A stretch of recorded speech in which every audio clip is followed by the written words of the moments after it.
Hey coucou! Alors est-ce qu'on serait pas sur une vidéo un petit peu différente? Qu'est-ce qui lui est arrivé? Pourquoi a-t-elle quitté la France après s'être pris une petite piqûre de Valium dans les fesses et qu'elle s'est retrouvée ici même, eh bien au Brésil? C'est ce qu'on va se raconter aujourd'hui. Alors je vous invite à aller prendre une petite tisane, un chocolat chaud ou un thé. Non mais parce qu'on m'a dit que c'était un petit peu la boisson phare du moment en France. Ici on est plus sur de la caipirinha. Il y a quelques mois, j'ai traversé une période extrêmement douloureuse, extrêmement compliquée, qui est notamment à l'origine de ma présence ici au Brésil. Et j'ai dû faire un petit post, une petite annonce, et j'ai reçu tellement de messages, mais tellement de gentillesse en message privé que voilà, je profite de cette vidéo YouTube pour vous remercier. J'avais précisé que je ne pourrais pas répondre à tout le monde, mais en tout cas je vous ai lu et sans rire, c'est extrêmement adorable parce que ça m'a aidé énormément. Alors oui, être au Brésil actuellement peut sembler être des vacances et je ne vais pas vous mentir, ça a tout l'air d'être des vacances. C'est juste que le motif de départ, c'était pas juste un 5 étoiles all inclusive, c'était pas l'objectif. Il m'est arrivé quelque chose dans ma vie qui m'a basculé, qui m'a coupé les jambes, qui m'a absolument scié, qui a fait perdre tous mes repères. Et comme si c'était pas assez compliqué, un confinement est venu s'ajouter à cela. Alors vous allez peut-être me dire, tiens, qu'est-ce qui t'est arrivé? Et là je vais vous répondre, vous m'avez donné la réponse. Et ça c'est mon court-métrage Queendie, qui est la dernière vidéo qui est en ligne actuellement sur ma chaîne YouTube, qui me l'a donné. Si vous n'avez pas vu encore ce court-métrage, je vous invite vraiment à aller le voir, je vous mets pareil le lien en description. C'est un très beau court-métrage et c'est pas de la vanité que de dire ça sous prétexte que je joue dedans et que c'est moi qui l'ai écrit, c'est un travail d'équipe. C'est un court-métrage sur la dépression, c'est un court-métrage qui aurait dû être tourné il y a des mois de ça et synchronicité, hasard, à cause du confinement a été tourné bien plus tard et j'ai dû tourner 2 jours de tournage, donc dans des conditions physiques, émotionnelles et mentales très complexes puisque j'étais en plein down. Si vous n'avez pas vu ce court-métrage, je vous dirais tiens, c'est très sincère, ça l'était. Mais j'ai reçu énormément de messages, peut-être 700, 800 entre YouTube, Instagram, en privé, sous des photos, de personnes qui m'ont dit à quel point en fait ce court-métrage avait résonné, à quel point les épisodes dépressifs ou être malmené par ses émotions, être vraiment mal, avaient été en résonance avec ce qu'ils avaient pu voir dans mon film. Et à aucun moment, par contre, personne ne m'a dit pourquoi ils avaient été dans cet état-là. Et c'est pour ça que je vous dis que vous m'avez donné la réponse. On n'est pas obligé en fait de dire pourquoi parce que c'est pas tant ça qui m'intéresse aujourd'hui de partager avec vous. On peut être très mal à cause de tellement de choses, un deuil, une rupture amoureuse, un licenciement, des problèmes familiaux, un mauvais entourage, un confinement qui s'éternise. En réalité, des raisons, il y en a des tas, des déclencheurs, il y en a des tas. Moi, ce qui m'intéresse, c'est de vous raconter ce que j'ai traversé. Je vais essayer de le faire à ma manière, c'est-à-dire avec quelques petits épisodes ludiques. Parce que même dans la merde, on peut garder le sourire et vous dire où j'en suis. Donc, comme je vous disais, suite à un choc du jour au lendemain, enfin d'une minute à l'autre, ma vie a été dépourvue de ses repères. La vie, pour autant, autour de vous ne s'arrête pas. Donc, dans ces moments compliqués, j'ai dû continuer d'écrire un roman, voilà. Contractuellement, j'avais des choses à régler. Bon, la vie, hein, faire des vidéos YouTube, etc. Mais comme si ce n'était pas suffisamment compliqué, un confinement, un second est arrivé. Et alors là, mesdames et messieurs, j'ai fait ce que j'ai pu. J'ai tenu bon, mais ça n'a pas suffi. J'ai vraiment mal vécu ce deuxième confinement, tout simplement parce que je pense que je souffrais tellement déjà que je me suis dit, tiens, c'est bizarre, j'ai l'impression que ça fait double peine, je ne peux pas en chier normalement. Je ne peux pas trouver de solution à ma problématique parce que je suis dans l'incapacité d'agir. Je ne peux pas sortir, je ne peux pas voir des gens, je ne peux pas me projeter. Et mentalement, tout ça a eu raison de mon physique puisque j'ai perdu environ 7 kilos en quelques semaines, 2-3 semaines. Je faisais 51 et quelques ou un peu moins, moi je suis tombée à 45. Hein. Et quand on ne va pas très bien, je sais pas pour vous, mais me concernant, j'ai besoin de me projeter, j'ai besoin d'être dans l'action, j'ai besoin d'agir. Et cette incapacité d'action, le fait de tourner en rond, je me suis sentie, je vous promets, comme si j'étais dans une prison et mon corps était enfermé dans une camisole. Un espèce de cauchemar duquel je n'arrivais pas à me réveiller. Pour vous dire, j'ai même fait un cauchemar qui est à mon avis très représentatif de l'état dans lequel j'étais. J'ai rêvé que j'étais avec ma mère dans un cimetière, elle marchait sur les plaques tombales en pierre, pieds nus, sous prétexte de vouloir sentir l'effet que ça faisait. Et dans mon rêve, je me dis, tiens, c'est étrange, c'est pas très respectueux, moi je vais contourner ces pierres, je vais pas marcher. Et je suis derrière elle et je dis, bah moi je vais marcher là. Et je vois un talus de sable. Et au moment où je monte sur ce talus de sable, en fait, plutôt que d'avancer, je suis aspirée, donc j'appelle ma mère dans mon rêve, elle ne m'entend pas, elle ne se retourne pas. Je continue à l'appeler tout en étant aspirée dans la terre. Et à un moment donné, je réalise que je ne peux vraiment plus remonter. Il n'y a rien à faire. Et arrivé à cette hauteur-là de sable, j'ai même plus de voix, j'ai même plus de force pour l'appeler. Et j'accepte mon sort. Dans mon rêve, je sais que je vais mourir. Et quand le sable arrive là, je me réveille. Ce qui s'est passé, je le pense très sincèrement, c'est que mon cerveau a essayé de trouver des parades. Donc je suis passée par j'ai besoin de partir, mais en fait on ne peut pas partir ni en vacances ni nulle part. Il faut que je déménage, que j'aille en province. J'ai essayé, j'ai cherché, mais en réalité c'est une complication sans nom parce que pour prendre le train, il fallait encore à ce moment-là avoir des attestations professionnelles, donc il fallait trouver des subterfuges et puis aller trouver un appartement dans ces circonstances-là quand t'es pas sur place, que les agences te disent ah non, faut pas prendre rendez-vous trop en avance parce que si vous venez en fait, ce sera déjà trop tard, l'appartement sera pris. Que je fais partie de cette catégorie de personnes que les propriétaires n'apprécient pas parce que je suis intermittente du spectacle et autant vous dire quand on est intermittent du spectacle, personne ne veut de vous, mon corps et mon mental ne pouvaient plus dépasser les problèmes dus encore une fois au confinement, aux problématiques qu'on connaissait, vu l'état dans lequel il était déjà. Et comme je suis une personne nerveuse, je pense que mon cerveau a essayé de trouver des solutions et il ne s'en sortait pas, il puisait, il a puisé aussi dans le stock d'énergie, dans les réserves de mon corps.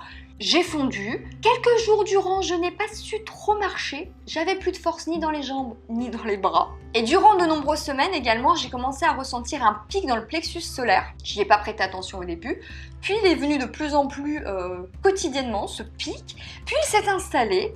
Puis j'ai ressenti une oppression.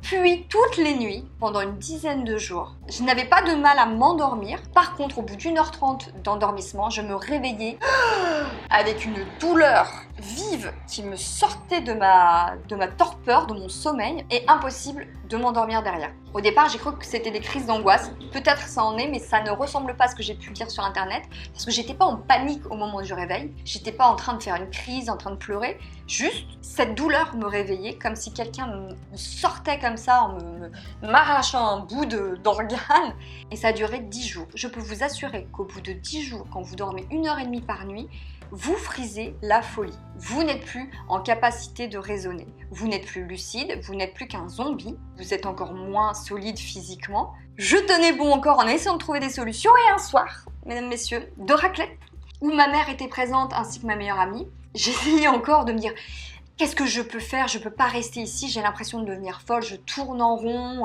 c'est impossible. Là, ça y est, ça a été le moment de trop. Mon mental et mon corps ont fusionné pour faire une crise telle que j'ai lâché, mon corps a lâché, et ma meilleure amie, ayant très peur pour moi, a appelé les pompiers. Et c'est là que je me suis pris une petite piqûre de Valium dans les fesses. Alors pas par les pompiers, mais par un médecin qui est venu, qui a été adorable. Alors l'intérêt de cette histoire, déjà vous me direz, c'est qu'il y a eu du monde à la maison. Un samedi soir, il y a quand même eu 6 mecs qui ont débarqué, qui se sont tous très bien occupés de moi. Je leur ai fait des blagues malgré tout et ils sont repartis avec mon roman. Ils ont voulu m'hospitaliser éventuellement et j'ai refusé. Et là, encore une fois, je fais une parenthèse, mais ce que je vous dis, ce n'est pas des conseils, je ne suis pas psychothérapeute, je ne suis pas médecin. Vraiment, voilà, moi c'est un désir de ne pas avoir voulu aller à l'hôpital dans le sens où je connais l'hôpital dans lequel on me proposait d'aller. J'avais fait un petit saut 7 ans auparavant, juste quelques heures. Ça m'avait suffi, je ne m'étais pas sentie bien entourée, bien encadrée. Par contre, un médecin est venu et il me dit « Je crois que vous êtes en dépression profonde. » Ah merde! Mince! Aïe aïe aïe aïe aïe aïe aïe aïe aïe. Et il m'a proposé des anxiolytiques et également des antidépresseurs. J'ai pris quelques anxiolytiques de temps en temps, j'ai limite croqué dedans. Je ne vous cache pas que j'ai évité d'en prendre parce que je ne voulais pas tomber dans une dépendance, que de toute façon ça ne m'aidait pas à dormir pour autant et que je craignais les antidépresseurs et que j'ai décidé de passer par un autre chemin pour aller mieux et j'ai refusé les antidépresseurs, mais encore une fois, ça ne concerne que moi. Il y a plein de gens que je connais qui ont fait les antidépresseurs, qui les ont pris et ça les a aidés énormément et ils en avaient besoin. Et qui sait si moi, un jour, je vous retrouve en vous disant j'ai cédé aux antidépresseurs, peut-être. En l'occurrence, j'ai refusé. J'ai donc décidé de traiter au plus urgent mes problèmes, c'est-à-dire 1. Eh bien, le sommeil. Donc, au départ, j'ai essayé un médicament qui commence par Do, qui finit par 1000. J'ai cru que du poison se répandait dans tout mon corps. Je l'ai très mal vécu. J'ai évidemment essayé les vidéos, la méditation, etc. Il arrive à un point où c'est trop, hein. Il vous faut quelque chose de plus fort. Je me suis donc fait prescrire un vrai somnifère sur ordonnance qui mérite sevrage quand vous le prenez plus d'une semaine. Donc, je me suis bien gardée de faire ça. J'en ai pris une, 2 fois, peut-être une moitié, une troisième. Et ça m'a permis de dormir non plus 1h30 mais 5 heures, puis 5h30, puis 6 heures. Et là je suis entre 6h et 6h30, mais ça y est, j'ai retrouvé mon corps, ma lucidité, mon énergie et c'est exactement ce que je leur ai demandé. Et là j'ai eu cette grande chance et je sais que c'est une chance et qu'elle m'est propre et que ce n'est pas un conseil que j'ai à vous donner puisque ça m'est tombé dessus. J'ai eu la chance d'avoir un ange qui est arrivé dans ma vie. Il s'appelle Laetitia, cet ange. C'est la chaîne Le Corps, la Maison, l'Esprit et je suis actuellement chez elle au Brésil parce qu'elle vit au Brésil. Et quand je lui ai écrit en messagerie privée en lui disant « Bon, tu sais actuellement, ma vie a un peu éclaté, je sais pas encore si je reste à Paris ou si je déménage, mais est-ce que peut-être tu m'accueillerais chez toi d'ici un mois ou deux ?» Elle m'a dit « Mais tu peux venir tout de suite.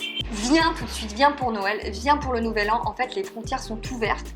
Viens, viens, viens. » Et elle a tellement insisté pour que je vienne. J'ai dit oui en fait, c'est exactement ce dont j'ai besoin. J'avais pourtant déjà commencé à faire mes cartons, j'avais déjà pourtant l'intention de partir.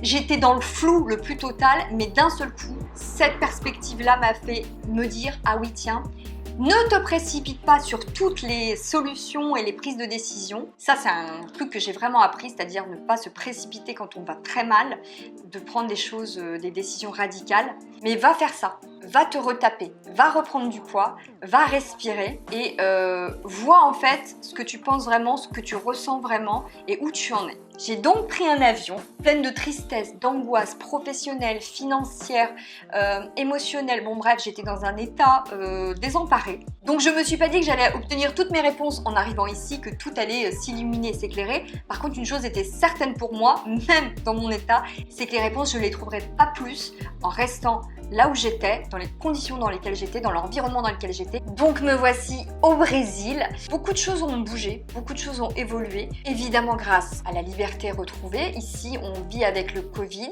Les gens sont beaucoup masqués en ville. On met le masque en taxi, dans les magasins, mais globalement, en fait, ils l'apprennent beaucoup différemment. C'est pas pareil. On a le soleil, on a la mer, on a la plage. Ici, j'ai rencontré plein de gens. On est des individus sociaux. Moi, j'ai besoin de communiquer, j'ai besoin de parler avec les gens. Ça m'aide énormément. Et j'ai fait des bons. Voilà. Je vais pas faire une vidéo d'1 heure parce qu'il faudrait que je vous raconte tellement de choses. Mais l'intérêt aussi des vidéos que je vais faire au Brésil, c'est que je vais vous donner, si vous avez envie de les suivre, des nouvelles. Vous dire, ouais, qu'est-ce qu'elle fait c'est au Brésil? Ah bon? Elle était pas bien? Et ben voilà, elle était pas bien, elle va mieux, vraiment. Elle est en chemin, parce qu'on est toujours en chemin. La chose supplémentaire que j'avais envie de vous dire, et c'est pour ça que je ne l'ai pas annoncé au début de la vidéo, parce que seuls les gens qui ont été jusqu'ici seront peut-être potentiellement intéressés, c'est que ça fait bouger les lignes chez moi, et que ce besoin de parler, ce besoin d'échanger, tous ces messages que j'ai reçus à la suite de mon court-métrage Queendie m'a terriblement donné envie d'œuvrer. Alors, je ne suis ni médecin, ni coach, ni thérapeute et je me garderai bien de quoi que ce soit qui puisse aller à l'encontre de vrais protocoles.